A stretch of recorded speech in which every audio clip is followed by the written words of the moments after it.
and welcome to another episode of What's Cooking with Tom and Olivia. Just Liv will do. Bring my microphone close in case you can't hear me. I think we're on episode 6. This must be 6. Episode 6. This is a real habit now. We're keeping to the consistency. Yeah. We are a day or two late though because Tom's been on holiday, so it's been a bit last minute. This beached whale has been at the side of the pool eating too much tzatziki. Sounds like a dream. What's the other thing? Baklava. I know. It's just that sugar with the pastry. Sugar and pastry. Yeah, sugar, pastry, and nuts. Yeah, so Tom's left us and we've been working away while he's been left you to your own devices. Turkey. What have you been up to then? Tell me what you've been doing all this week that I've been away. Just content, editing. You had a big pile and actually depleted the pile, haven't you? Yeah. So. Just working from home, editing, and that's about it really. We've been, back in the office today. It's Friday.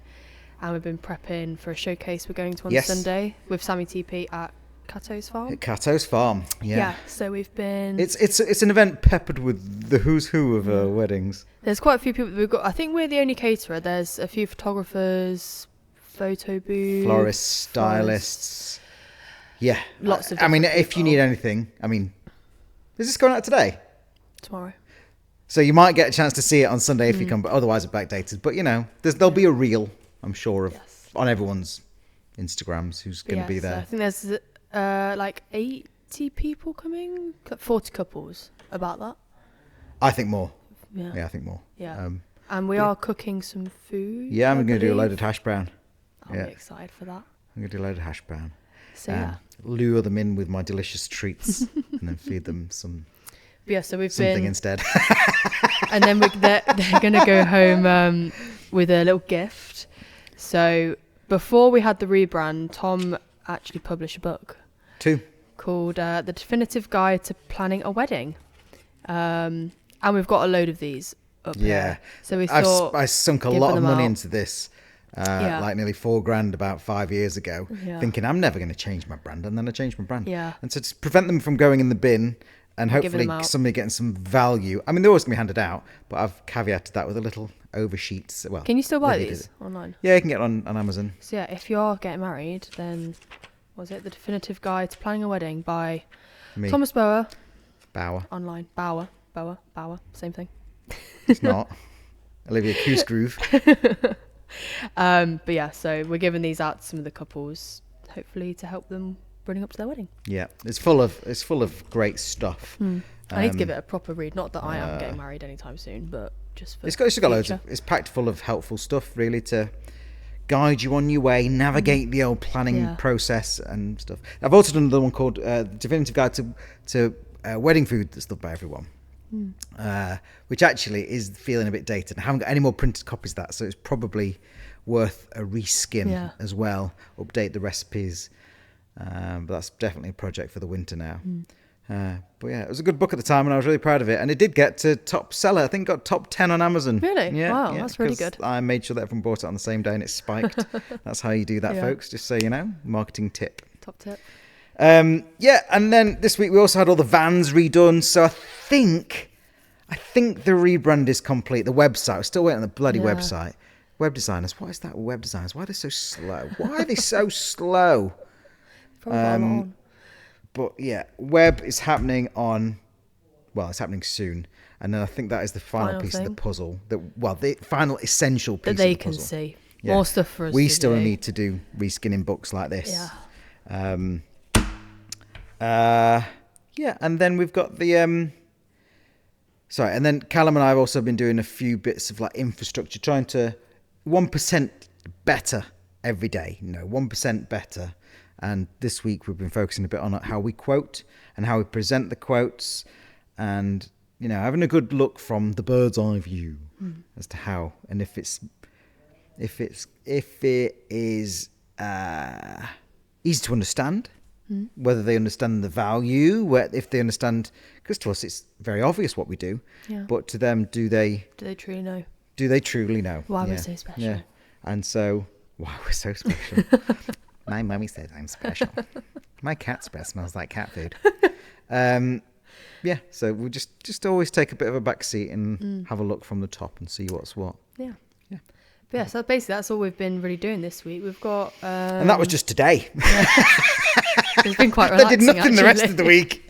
It's been quite chilled. Yeah. But no, I'm sure. People on annual leave, we're out in a bit of a respite. So yeah, it's quite nice. But it's actually. about to get busier. So yeah, it is. Got to appreciate it. It is. It's quite chilled. Doing a lot of planning for the future weddings as well. So we've got a busy week coming up at the end of May. Really busy week. We have busy weeks between now and then, to be clear. Yeah. No, we've got it. Well, we're starting to have a couple of events a week, aren't we? Towards the end of May. Yeah, so it needs planning, real understanding what's going on. And then we have some days where we've got 2 events going on. And my friend Fredo's going to come and cook all the way from Belfast. I heard about him. Yeah, he's my very first chef. I was his apprentice back in 1999. Long time ago. Olivia wasn't even born. And it's... and he's going to come and help out a couple of weddings because we need a few extra hands.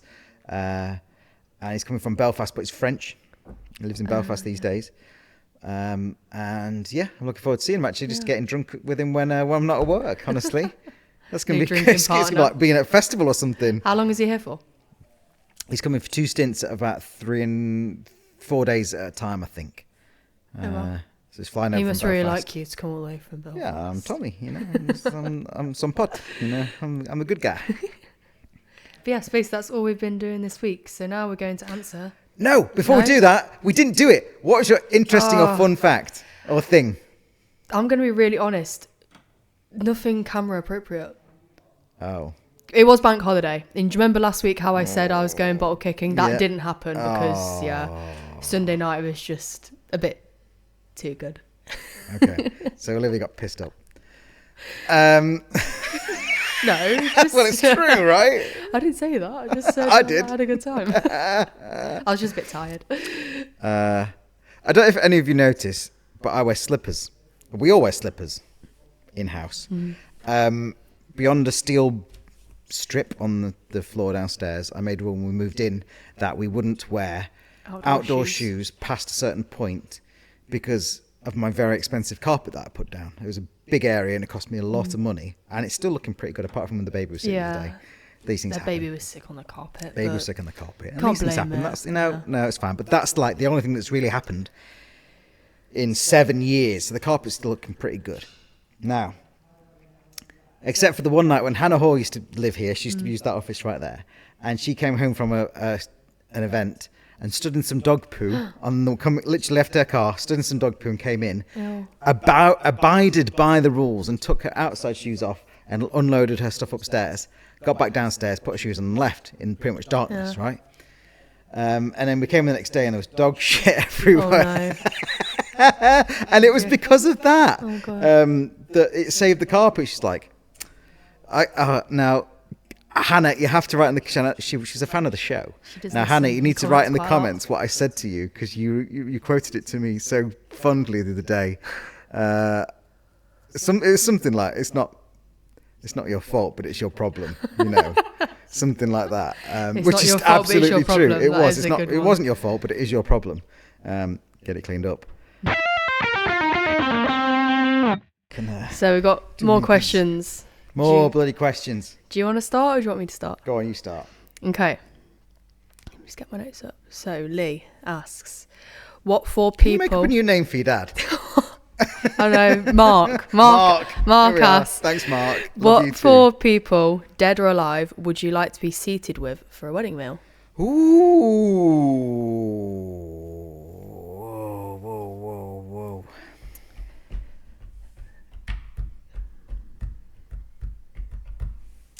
John Lennon.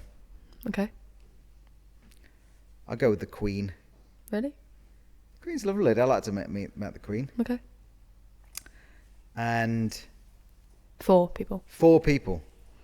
You could have one of the Gallagher brothers, surely. Nah. No? I've already cooked for his wedding. I'll have a chat with him there.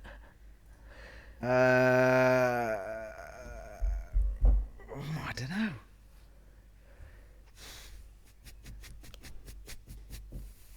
Oh, that's tricky. The listeners are getting bored. I'm going to go with mine while you're thinking. Hey? Yeah, chef. I was thinking of chef, but Marco I couldn't think of anything Pierre. good. Now, Marco's a knob, isn't he, then? Sorry, Marco, but I don't think everyone's Tom cup of tea. Kerridge? Tom Kerridge could cook, yeah. He can be the chef. I wasn't Tom Kerridge cook. And I might go for my Grandpa Joe. I didn't think about family. Okay. I'm just going to stick with He wouldn't mine. like anything that's served, though. It's muck. It'd say it's muck. What does that mean? Crap. Oh. Scottish. I would go for Lana Del Rey, favourite singer. Sophia Coppola, favourite filmmaker. It's really interesting. Jacob Elordi, my celebrity crush. No idea what that is. You don't know who Jacob Elordi is? Oh my God. You Don't would, get- if you've don't get seen me him. started. I don't know Lana Del Rey is, but I don't say. What? I'm just kidding. Oh my God. About to quit then. Jacob Elordi is like 6 foot, I don't even know, he's like 6'5", amazing, gorgeous. Okay, move on. We're not lusting on this podcast. And then person number 4, would be, who do I love? I don't know, Justin Bieber. Justin Bieber. I'm going to go for Jim Jeffries as my final one, actually, because he would do some good jokes. Who's Jim Jeffries? Just watch it. Just I like Mickey Flanagan. Maybe Google Mickey him. Flanagan. Mickey Flanagan's all right. There's no Jim Jeffries, though. I don't know Jim Jeffries. Is he the Scottish one?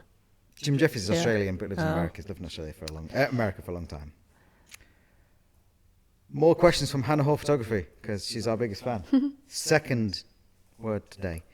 Do you feed suppliers? Yes, we do. But we need to know that they are going to be there before we feed If it's them. all prepared. It's not a endless supply of food, what we bring. How do you approach serving kids at weddings, i.e. feeding them first?